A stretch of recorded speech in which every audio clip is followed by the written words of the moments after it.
Seattle's economy is complicated. Inflation, tariffs, AI, layoffs. It's a lot to keep track of. That's where we come in. I'm Joshua McNichols. And I'm Monica Nicholsberg. We host Booming, a podcast about the economic forces shaping our lives here in the Pacific Northwest. Every week, we dig into the big questions about our economy and where you fit in. Find Booming on the KUOW app or wherever you listen to podcasts.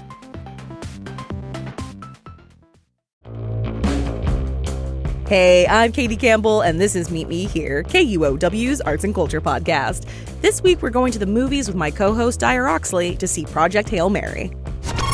Please state your name. Ryland Grace. I just woke up from a coma. I'm several light years from my apartment. And I'm not an astronaut. That's an adaptation of the book by Andy Weir, directed by Phil Lord and Chris Miller, and starring Ryan Gosling. And I have a hypothesis. For nearly as long as movies have been made, books have served as inspiration, for better or worse. Seeing your favorite characters and stories on the big screen can be super exciting, or a total letdown. Many bookworms might be quick to tell you the book is always better than the movie, but honestly, I think some stories are just better suited for film. If we do nothing, everything on this planet will go extinct. You'll find a solution. You are my solution. Project Hail Mary is about a scientist who wakes up on an interstellar flight to save the world from a mysterious threat that's sapping the strength of our sun. Dyer and I read the book and saw the movie. Now we're going to break time and space for you listeners and jump back to the movie theater to hear from our former selves. I'm here at Regal Meridian in downtown Seattle with my co-host, Dyer Oxley. He's grabbing a bite of popcorn, and we're about to head into an early screening of Project Hail Mary for press people and such. And Dyer, I've never seen a movie before it's actually technically out before, but you have. But where's like the paparazzi? I thought I was going to feel vaguely underdressed. Did you think Ryan Gosling was going to be here? I couldn't help but hope it. Okay. I did take the picture of his very confused-looking face from the movie billboard. I'm sorry I was not more clear. This is what you're getting. You're going to get a movie. I can only do so much. Look, to be clear, Dyer promised me nothing except the movie. Okay. But Dyer, I read as much of the book as I could before coming to see the movie tonight. I'll finish it later. Okay, good. So spoilers ahead for both of us. Now let's go find our seats. We'll jump a few light years into the future and talk about whether the movie holds up to the book later, okay?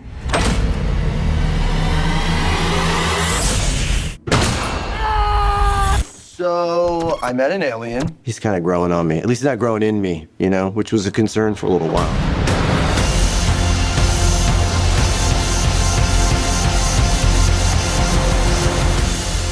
Dyer, that was quite a journey we just went on.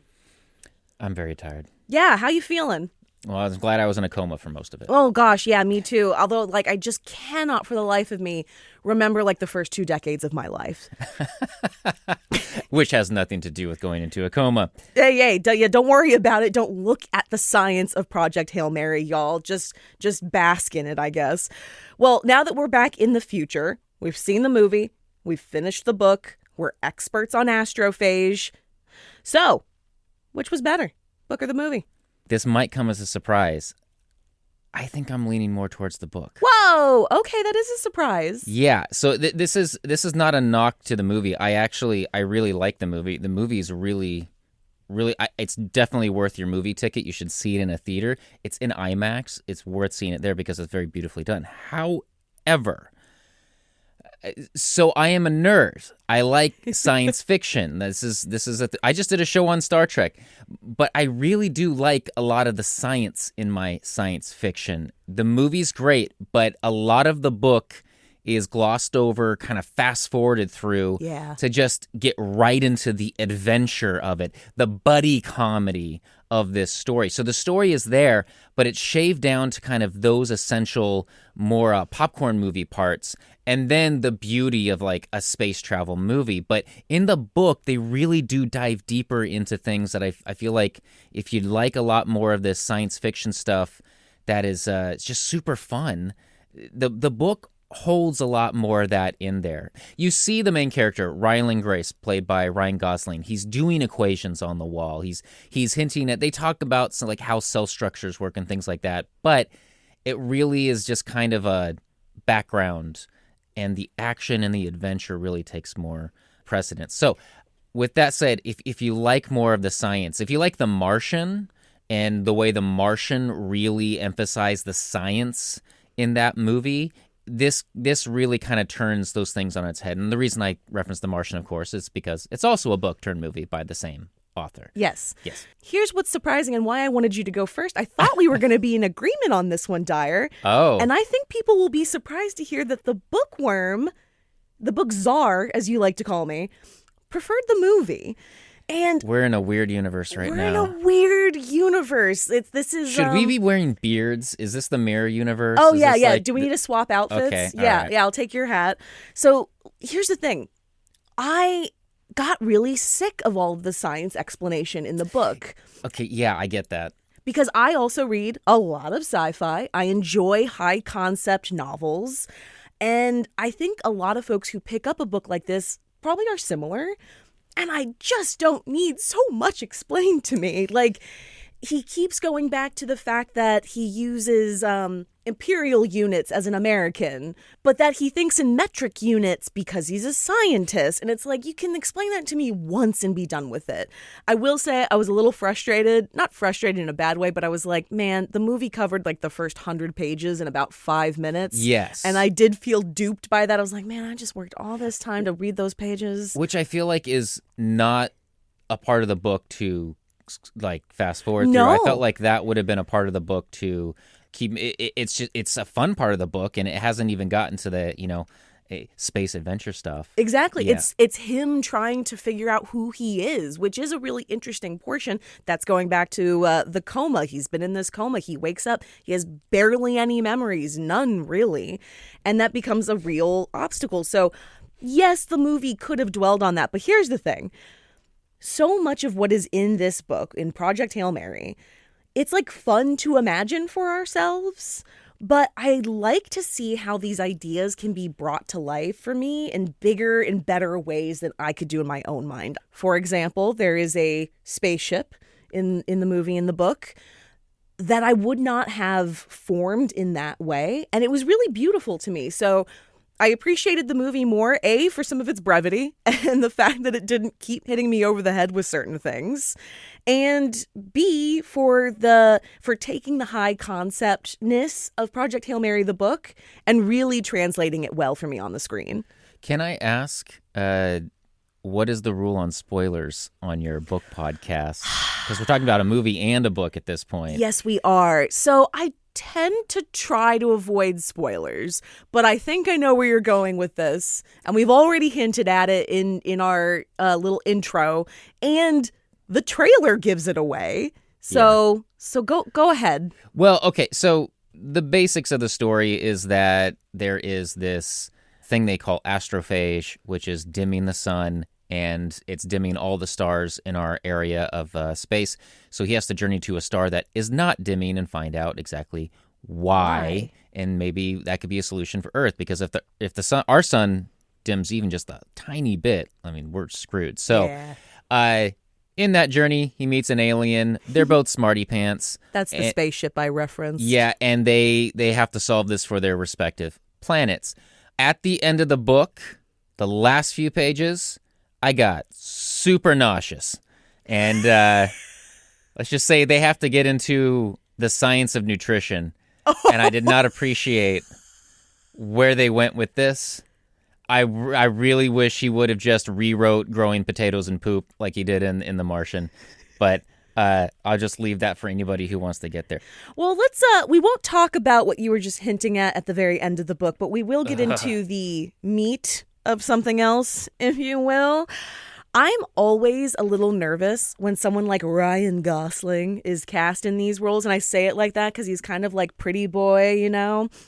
I had to think, like, was he actually the best for the part of Ryland Grace, or is he just like nice to look at and famous? Like, is that why they cast him? What did you think of the casting, Dyer, before I reveal how I ultimately felt? I find that initial reaction to Gosling, interesting. I'll put it that way, because I feel like he's an actor who's proven his comedy chops. He was a really good casting choice for this, and I also like it because if you're reviewing this movie, there's really only one actor to review. Right. There are other actors, but he's in like 95% He's the main of guy. this movie. He has to carry the entire movie, which means he has to lay out and do the punchline of like every joke that's in there. Yeah. And I think he carries it very, very well. I agree. So before I even started reading the book, I had seen that he was casting it, and I was like, I don't know. But then once I started reading, and also after seeing him in Barbie, I actually do think, yeah, he was perfect. I was kind of annoyed by his character Grace in the book, how like he wouldn't cuss, even if it would have been perfectly reasonable. You're alone. You're not in a classroom anymore. Also, that was another thing they kept beating you over the head with. So he kind of, like, he read very Ken-like to me in a way that ultimately worked. And so I apologize with all my heart to Ryan Gosling for thinking he couldn't pull off deeply annoying space scientist. That's funny because I also knew Ryan Gosling was in this character. I had seen the trailers, but when I went through the book and read the character of Ryland Grace, he reads so differently. He is a character that is very much an exclamation points throughout the book. Very, I wouldn't say whiny, but just it was a different kind of annoying whiny than he is in the movie. He reads very, very grumpily different than Ryan. So I felt that Ryan Gosling and his take on this character took it to someplace different that was in the book that added something entirely different, which again is something I think you gotta maybe risk if you are going to bring this onto a screen. Yeah, I think we're in agreement on that. Ultimately, Ryan Gosling, good. Ryland Grace, So, okay, what might have made the movie better for you, enough to make it better than the source material? This movie is over 2.5 hours long. They have the time. So I feel like they could have spent a little more time just feeding the science nerds a little bit. They talk about how there's radiation in space, but they don't really talk about how they solve that problem. And that's a problem we're dealing with right now because we want to go to Mars and we don't know how to really solve the issue of extended space travel and dealing with space radiation that's out there. There's stuff like that that's just really fascinating and curious, and they kind of could have kept that alive, but it was a little dumbed down in the film. Yeah, that's fair. As for the book and me, look, we're both editors in our regular day job. Dyer, when we're not on mic, we edit the website for KUOW, so I feel vaguely credentialed to say this. This book needed an editor, a better edit, I think. I had the same issue with Project Hail Mary that I have with many of Stephen King's books. There's just a lot of filler. I have a great example here for you from chapter 11. Quote, "My timer beeps at me. I'd set it for a 2-hour countdown. It just reached 0. How do you think a timer works? I don't need that extra I know it's a couple of words, but Andy Weir does this so often where he says the thing and then over explains it. And I just don't need all of that fluff. It starts to feel a little like there's a word count he's trying to hit. And I don't like that. I don't appreciate being taken for this little word count ride. And that just that drives me a little crazy. Well, I feel that we have properly solved the Project Hail Mary problem, if you will. So now we're going to talk about some other books and their film or TV adaptations.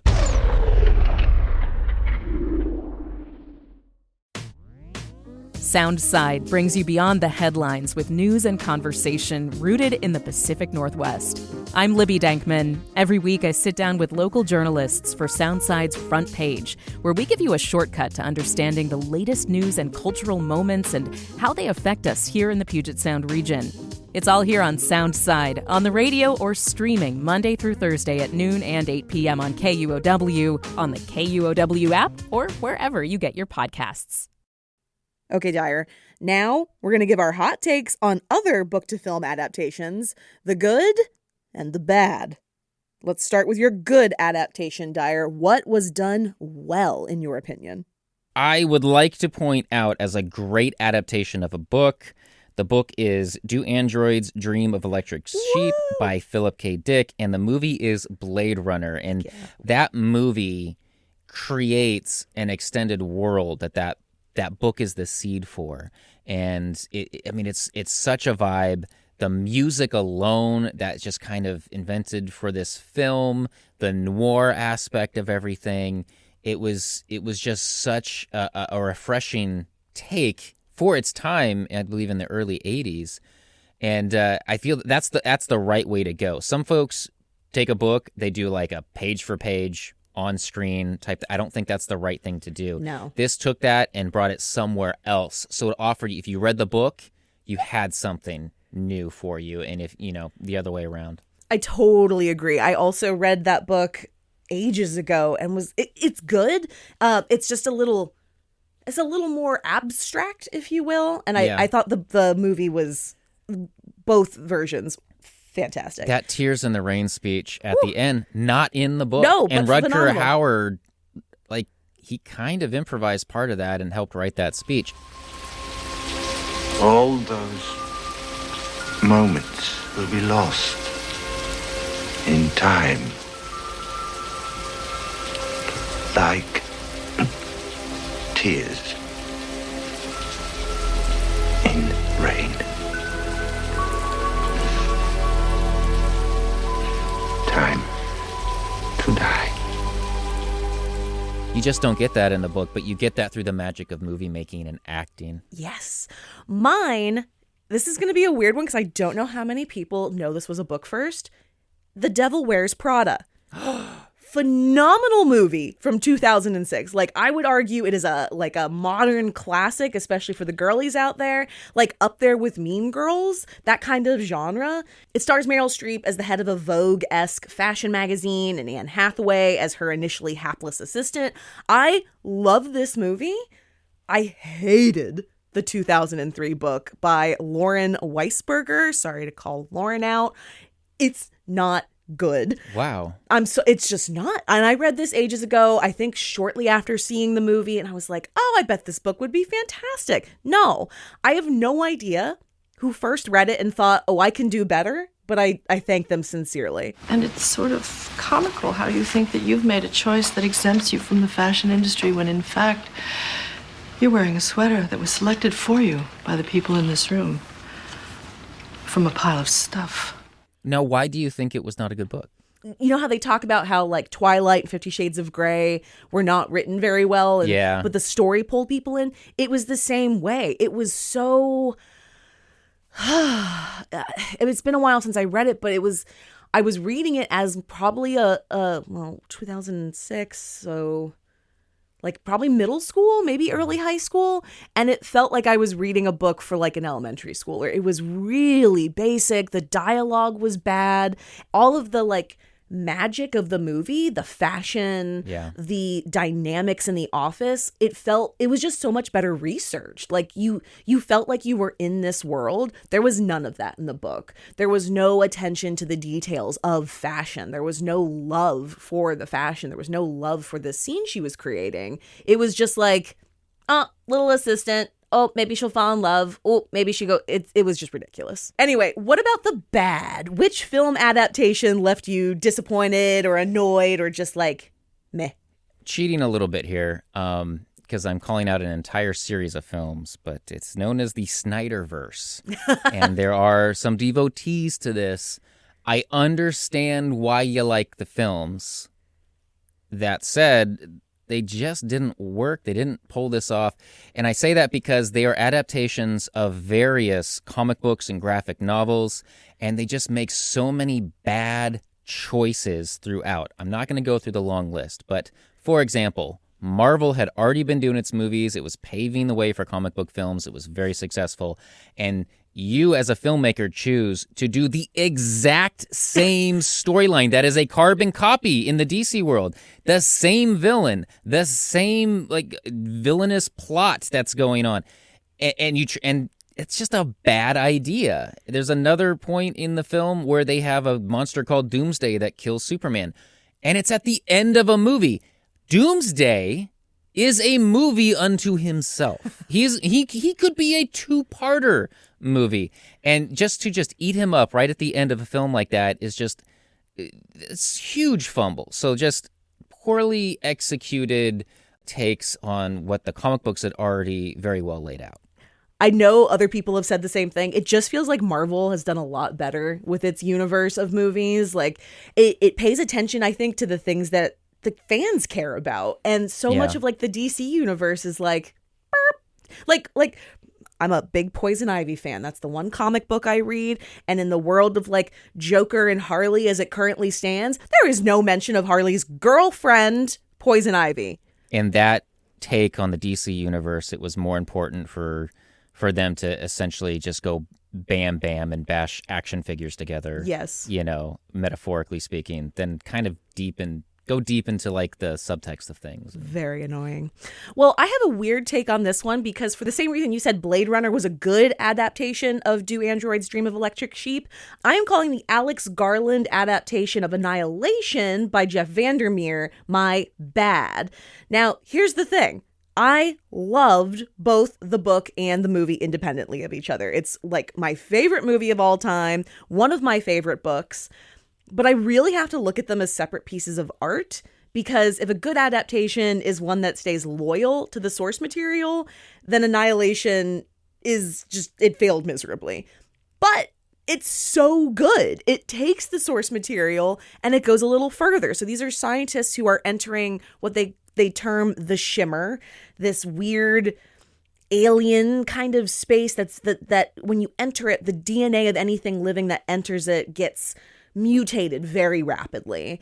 Both the books, I should say, by Jeff Vandermeer and the movie play with this in very different ways, but much like I enjoyed how the film of Project Hail Mary took these high science concepts and translated them onto the screen, that's what I really loved about Annihilation. It took kind of a fuzzy, open to interpretation idea from Jeff Vandermeer and made it really beautiful and horrifying on the screen. So I'm calling Annihilation my bad adaptation, even though I absolutely loved it. Okay, Dyer, we have one more mission before we can head home. You know that feeling when you finished a great book and you just know Hollywood won't be able to keep its hands off of it, and you want to stay in that world. You really want to believe that the movie will be just as good, maybe even better than the book. Yeah, that's right. We're doing Recommended If You Liked, Project Hail Mary, and other film adaptations.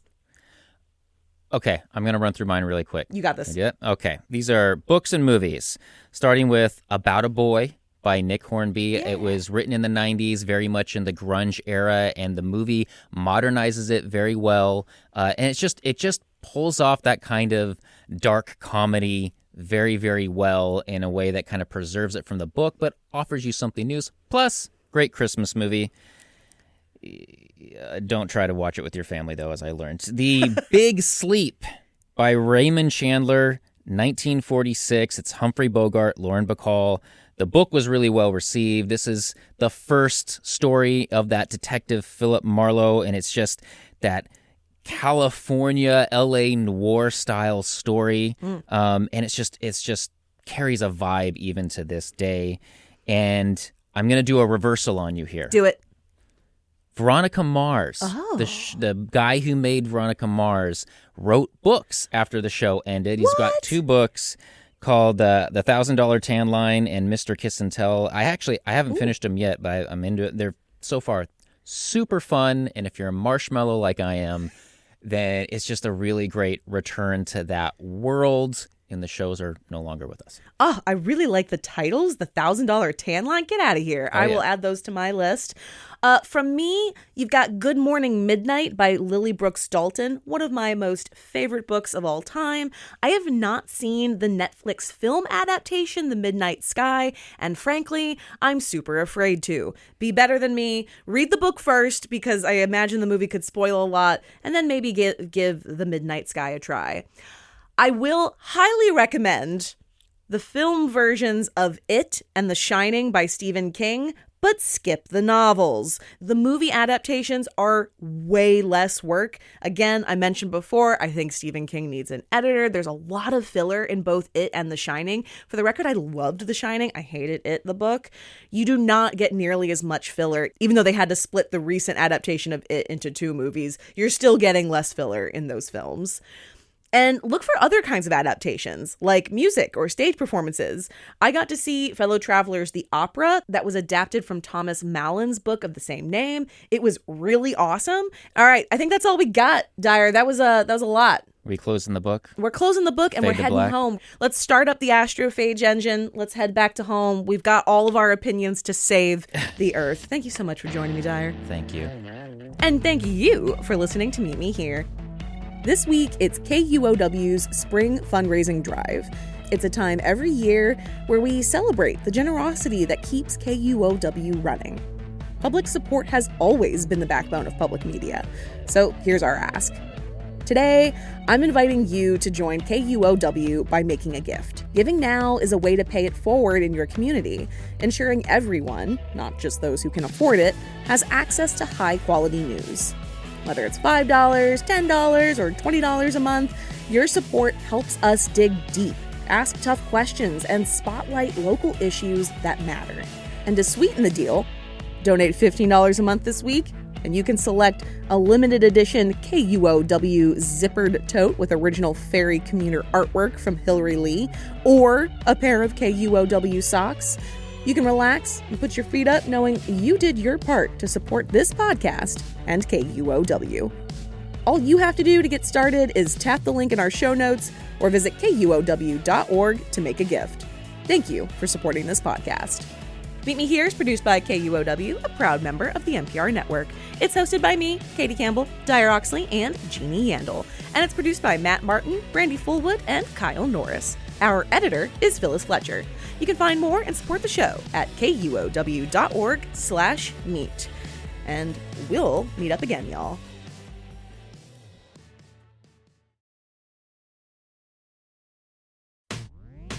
Soundside brings you beyond the headlines with news and conversation rooted in the Pacific Northwest. I'm Libby Dankman. Every week I sit down with local journalists for Soundside's Front Page, where we give you a shortcut to understanding the latest news and cultural moments and how they affect us here in the Puget Sound region. It's all here on Soundside, on the radio or streaming Monday through Thursday at noon and 8 p.m. on KUOW, on the KUOW app, or wherever you get your podcasts.